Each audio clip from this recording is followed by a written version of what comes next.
પંચમહાલ જિલ્લાના ગોધરા ખાતે નવી રચાયેલ ડેરી, બેંક અને ફિશરીઝ કોઓપરેટિવ સોસાયટી અને મંડળીઓના ઉદ્ઘાટન કાર્યક્રમ પંચમહાલ ડિસ્ટ્રિક્ટ કોઓપરેટિવ બેંકના સભાખંડમાં યોજવામાં આવ્યો હતો।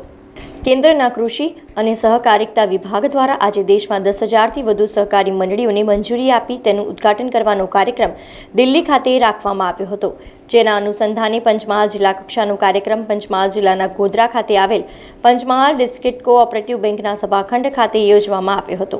ગોધરાના ધારાસભ્ય CK રાવલજીની અધ્યક્ષતામાં યોજાયેલ કાર્યક્રમમાં પંચમહાલ જિલ્લામાં નવી 10થી વધુ દૂધ બેંક અને ફિશરીઝ કોઓપરેટિવ બેંક, 20થી વધુ સહકારી દૂધ મંડળીઓના માઇક્રો ATM અને 100થી વધુ ખેડૂતોને કિસાન ક્રેડિટ કાર્ડનું ઉપસ્થિત મહાનુભાવોના હસ્તે વિતરણ કરવામાં આવ્યું હતું।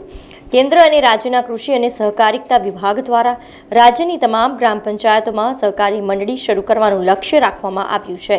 જેના ભાગરૂપે વધુમાં વધુ સહકારી મંડળીઓ શરૂ થાય અને ગ્રામ્ય વિસ્તારના લોકો આર્થિક રીતે મજબૂત બને તે માટે હાલ ઝુંબેશ રીતે કામગીરી કરવામાં આવી રહી છે। આજે જે કે ATM મશીનના બે પર વ્યક્તિગત રીતે ગ્રામ્ય વિસ્તારમાં પણ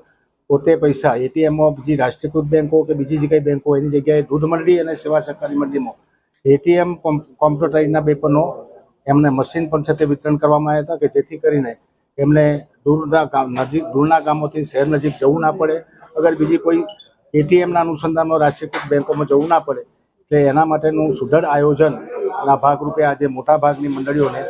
ATM મશીન પણ છે તે વસ્તુના પર આપવામાં આવ્યા છે અને આવનાર દિવસોની અંદર આજે આખા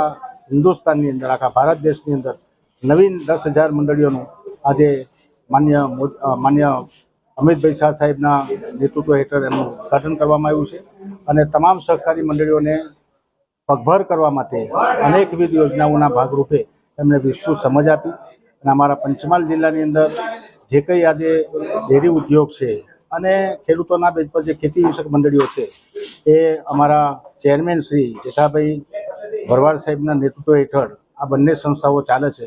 ત્યારે ખેડૂતોનો ઉત્કર્ષ જરૂર થશે। સમાચારોના સતત અપડેટ માટે TNN ન્યૂઝને YouTube પર સબસ્ક્રાઇબ કરી બેલ આઇકોન પ્રેસ કરો અને અમારી સાથે જોડાયેલા રહો Facebook, Instagram અને Twitter ઉપર।